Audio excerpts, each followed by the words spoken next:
Two little kids did the unthinkable on Father's Day. They kidnapped a billionaire stranger, dragged him home, and told their mom, "Here's your husband."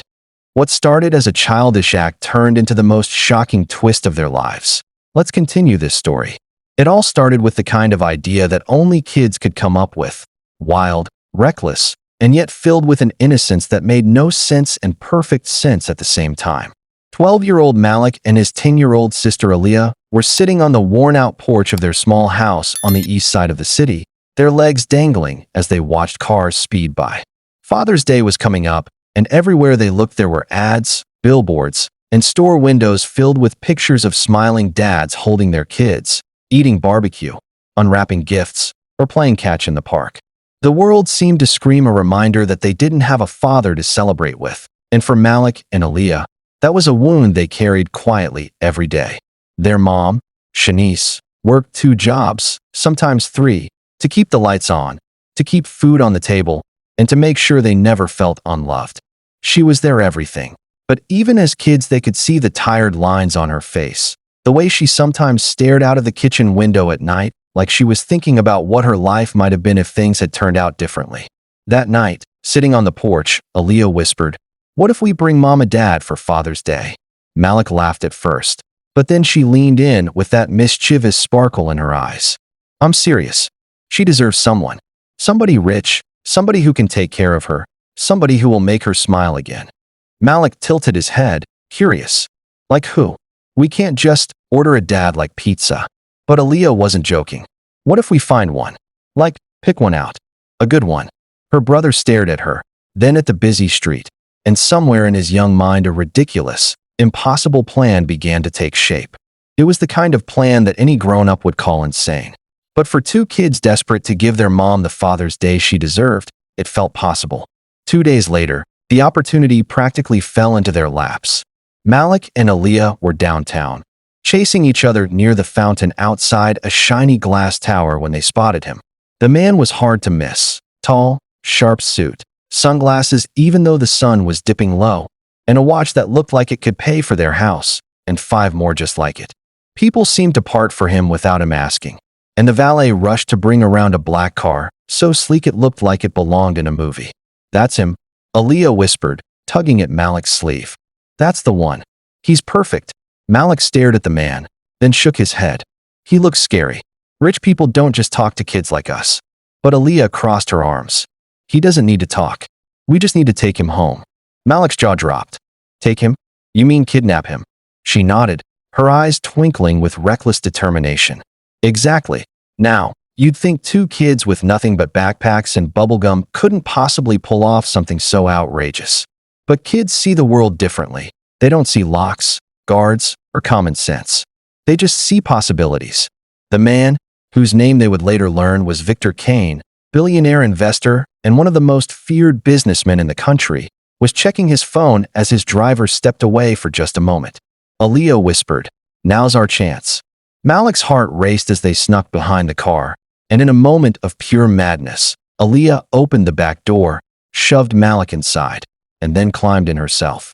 Before either of them could think twice, Victor Kane opened the opposite door, slid into the seat, and only then realized he wasn't alone.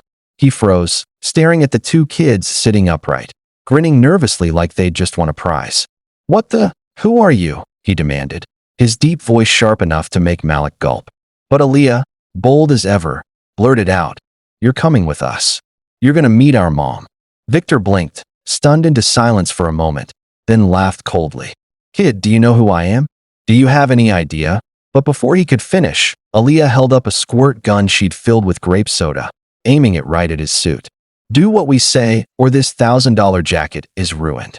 Malik couldn't believe his sister. He wanted to disappear into the leather seats.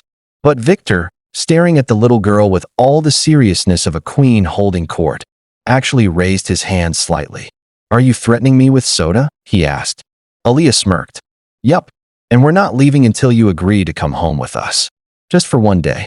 Father's Day." Victor Kane, billionaire, shark of Wall Street, a man who'd stared down ruthless rivals without flinching, sat in stunned silence. He should have barked an order, called security, or thrown them out. But something about their faces, determined, hopeful, desperate, made him pause. And in that pause, Malik blurted out the truth. Our mom doesn't have anyone. She works all the time. She deserves something good. We thought, maybe you could be our dad. Just for a day. The car was silent except for the city noise outside. Victor looked from Malik to Aaliyah, then back again, and for reasons he couldn't explain, not to them, not to himself. He didn't get out of the car. He didn't call for help. He just sat there, eyes narrowing as though measuring the weight of their words. Finally, he said, "Driver, take us to their address." And just like that, the impossible became reality. Two kids had kidnapped a billionaire stranger for Father's Day. The car ride felt unreal. Malik kept his hands clutched in his lap, sweating like he had just robbed a bank, while Aaliyah sat bold and unshaken, staring out the tinted window, as if she had done this sort of thing before. Victor Kane leaned back against the leather, his phone in one hand, his eyes flicking to the kids every so often like he couldn't decide if this was some elaborate prank or a nightmare. For a man used to controlling billion-dollar deals with a single phone call, being hijacked by two children with nothing but a soda-filled squirt gun was not in his daily planner. "Where do you live?" Victor finally asked, his tone clipped, professional. He had agreed to go along, but his patience was thin.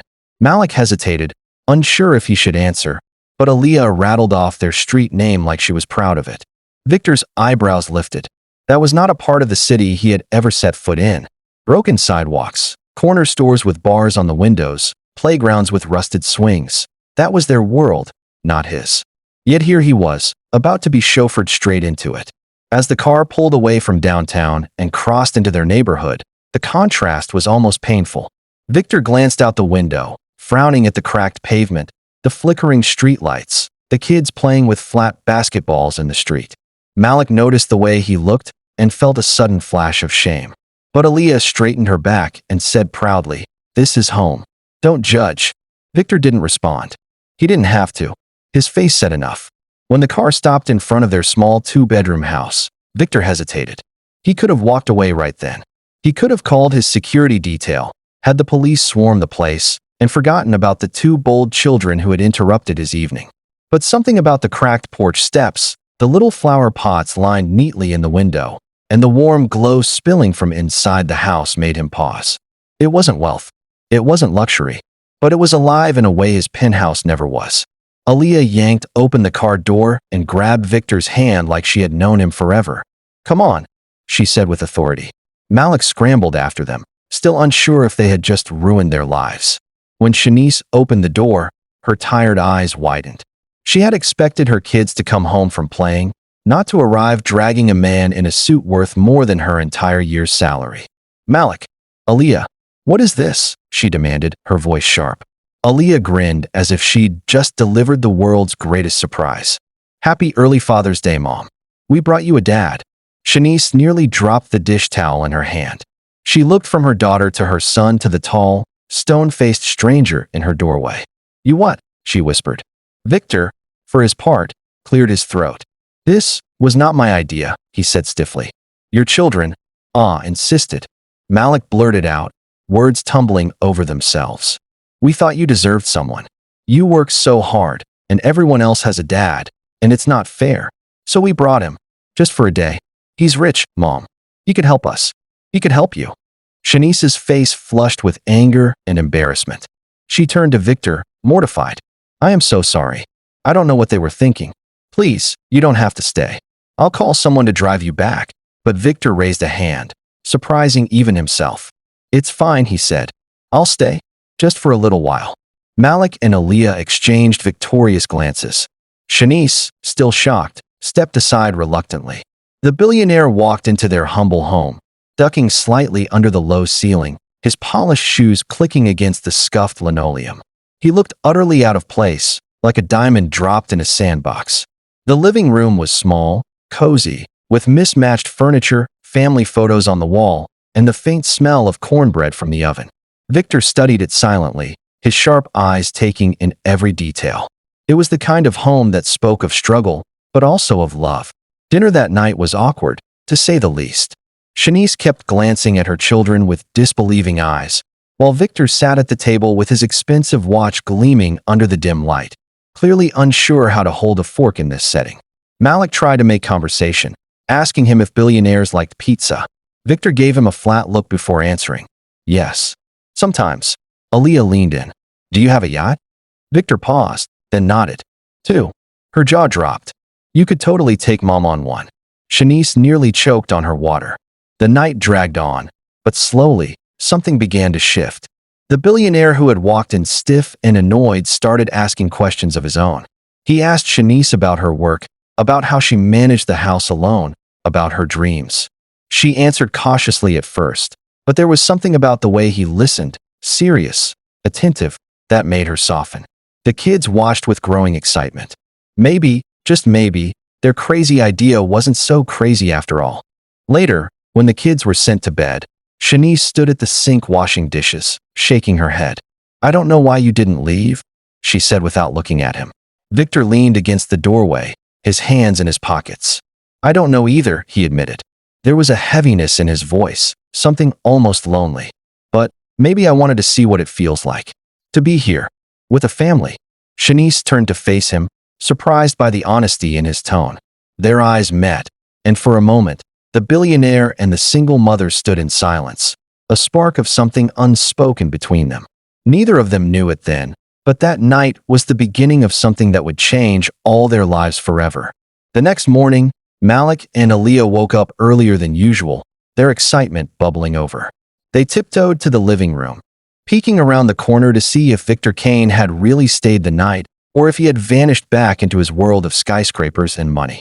To their surprise, there he was, still in his suit, though the tie was loosened, sitting stiffly on their old couch with a cup of coffee in his hand that Shanice must have given him.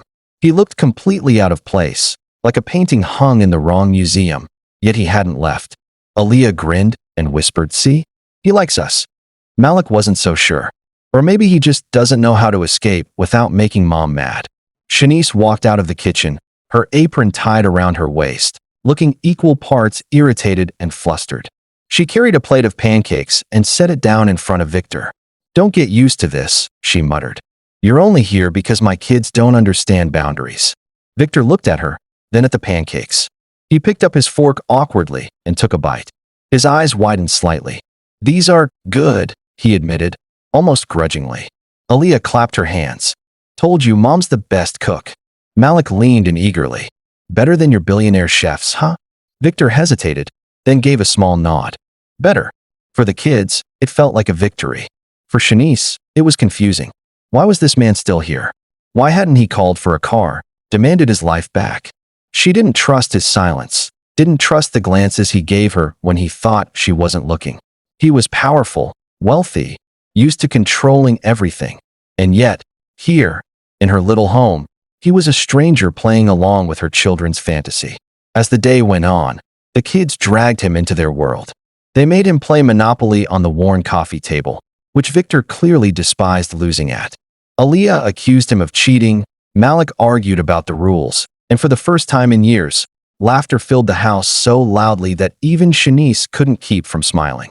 She caught herself laughing too, shaking her head at how surreal it all was.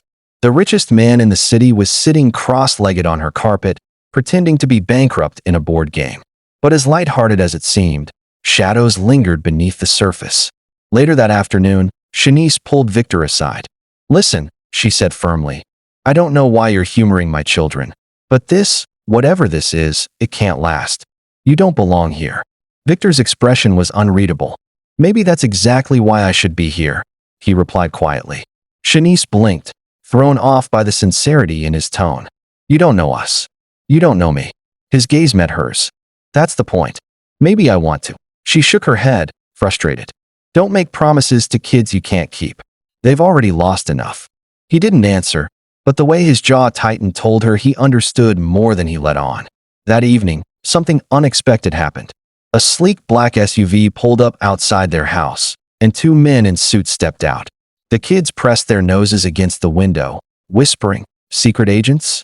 Shanice frowned, drawing her hands nervously. Victor stood up, his face hardening.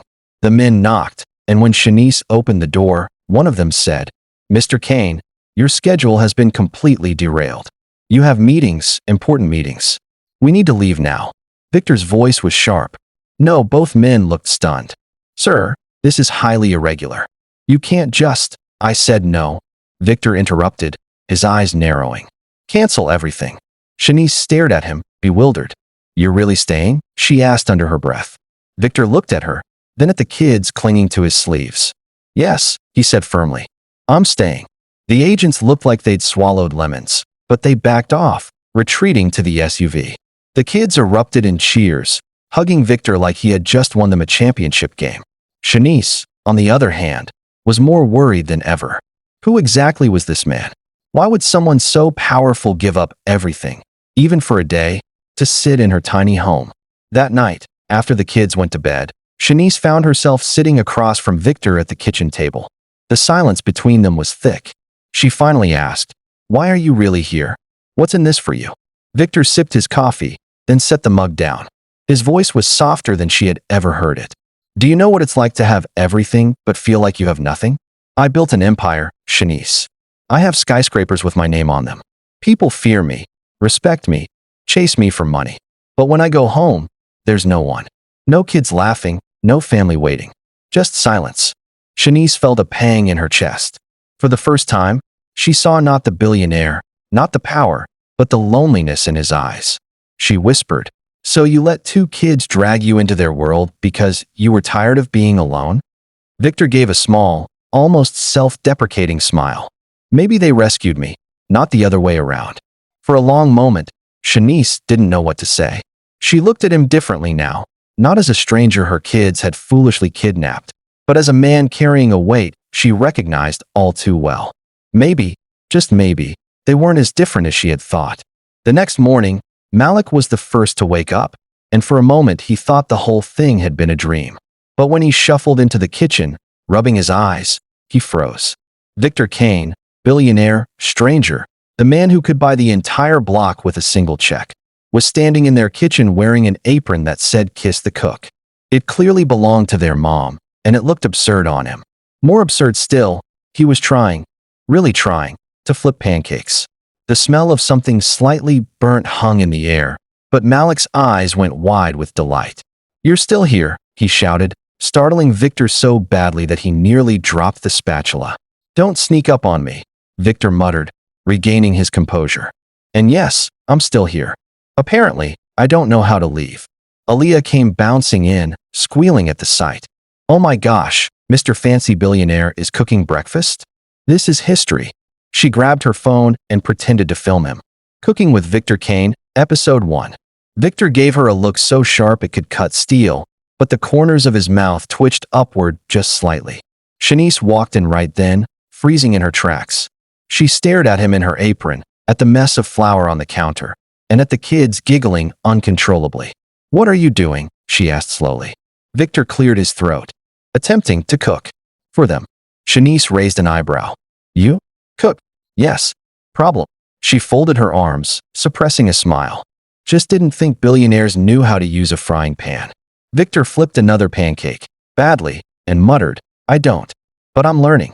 The kids ate the misshapen pancakes with exaggerated praise, cheering him on like he was a hero.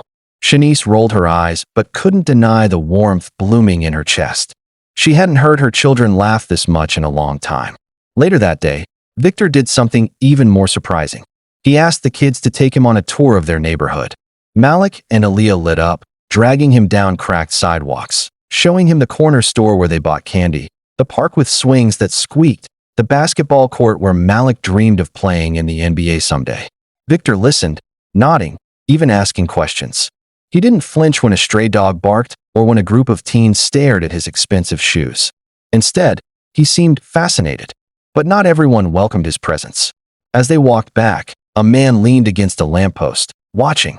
He was tall, rough-looking, with a smirk that didn't reach his eyes. "Shanice," he called when they got closer. Shanice stiffened.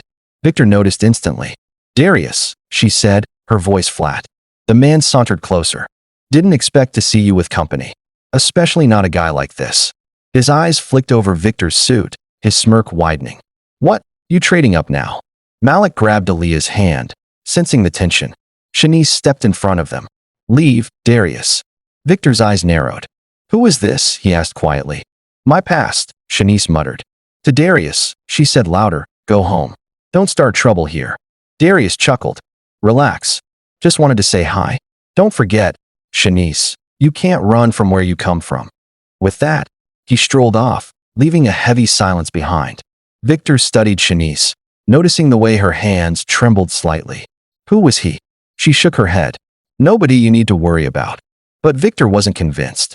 He filed the name away in his mind. His protective instincts stirred in a way that surprised him. That evening, Victor sat with the kids in the living room. Malik asked about his life, his houses, his cars, the tallest building with his name on it. Victor answered, but his voice was distant, as if none of it mattered. Then Aaliyah asked softly, "But are you happy?" The question hung in the air. Victor blinked, caught off guard. No one had ever asked him that. Not his colleagues, not his so-called friends, not anyone. He opened his mouth, then closed it. Finally, he admitted, "No, I'm not." The room was quiet. The kids stared at him, and Shanice, sitting in the doorway, felt a pang in her heart. Victor looked at them all, his voice low. "But this, being here, this feels closer to happiness than anything I've ever had." Shanice's throat tightened. She wanted to tell him not to say things like that, not to plant hope in her children's hearts. But deep down, she felt it too. That night, after the kids were asleep, Victor found himself outside on the porch, staring at the stars. Shanice joined him, wrapping her sweater tighter around her shoulders. For a while, they just sat in silence. Finally, she said, "You don't belong here, Victor. You have a whole world waiting for you." He turned to her, his gaze steady. "Maybe I don't want that world anymore." Her heart raced, but she shook her head. "Don't say things you don't mean." "I mean it," he said firmly. Then, after a pause, he added, "Your kids pulled me into this by force. But I stayed because I wanted to. Because for the first time in years, I feel human." Shanice didn't reply. She couldn't. Because part of her wanted to believe him, and that was dangerous. The final day of that strange, impossible weekend began with a sense of both joy and dread. Joy, because Malik and Aaliyah were convinced they had done the impossible. They had brought their mom a father figure, someone who laughed with them, cooked with them, and listened in a way no one else ever had. Dread, because deep down, they all knew it couldn't last. Billionaires didn't stay in little houses on cracked streets forever. Still, the kids refused to waste the day. They begged Victor to take them to the park. He agreed, surprising Shanice yet again. At the park, Malik proudly showed him how fast he could run, while Aaliyah swung so high she swore she could touch the clouds. Victor watched with something close to wonder, as though he'd never seen children play so freely. At one point, Malik grabbed a basketball and challenged him. Victor, awkward in his expensive shoes, played along anyway, laughing when Malik managed to steal the ball and sink a shot. It wasn't just play, it was a bond forming in real time, a memory etched in all their hearts. But the shadow of reality wasn't far behind. As they walked home, the same black SUV was parked nearby. The suited men from before stood outside, tense, clearly waiting. One of them stepped forward. "Mr. Kane, enough of this. Your absence is creating chaos. Investors are panicking, the media is asking questions, and your board is threatening to act without you. You need to come back. Now." Victor's jaw tightened. "I told you, cancel everything." "Sir," the man pressed, lowering his voice, "this is bigger than you. If you don't return, you could lose everything you've built." The kids looked up at Victor, wide-eyed, sensing the tension. Shanice's heart sank. She knew this moment would come. She whispered, "He has to go, kids. This isn't his life." But Victor looked down at Malik and Aaliyah. Their little hands clung to his sleeve, their faces pleading. He knelt down, his expression softening in a way Shanice had never seen before. "Listen to me," he said gently. "No matter what happens, you gave me something I didn't even know I needed. You reminded me what family feels like. That's a gift worth more than anything I own." Aaliyah's eyes filled with tears. "So you're leaving?" Victor's throat tightened. He looked at Shanice. Her eyes said everything. Gratitude, sadness, fear of her children's hearts breaking. Slowly, he stood, facing the men. "Tell the board they'll have to wait. I'm not leaving today." The men stared, stunned. "Sir, you heard me," Victor snapped, his voice suddenly sharp with authority. "Leave."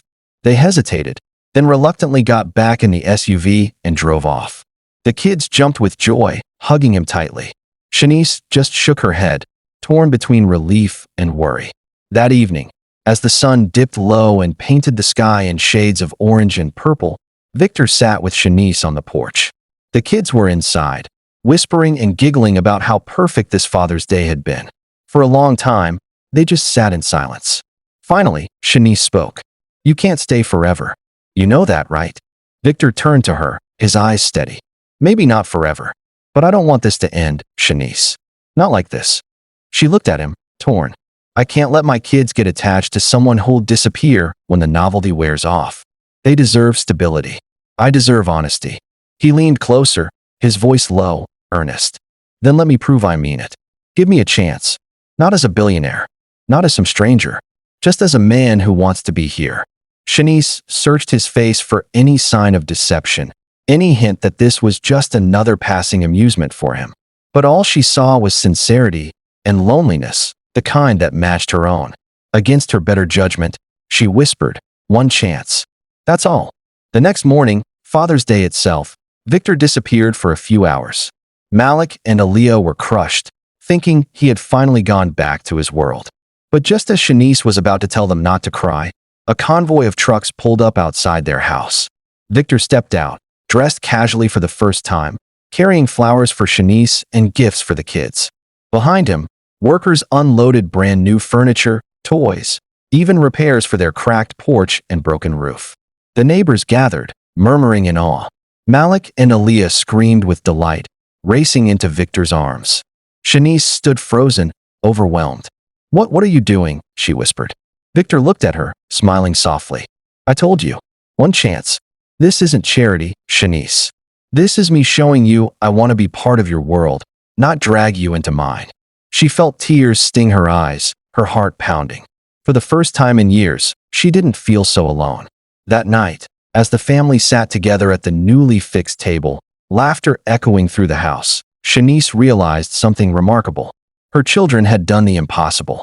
They had kidnapped a billionaire stranger, yes, but in doing so, they had kidnapped his heart too. Victor Kane, the man who once thought he had everything, finally understood what he had been missing all along. And Shanice, who thought her life would always be about survival, found herself daring to hope again. The world outside still waited, full of challenges and questions. But in that little house, on that Father's Day, there was only love, laughter, and the fragile, beautiful beginning of a new family.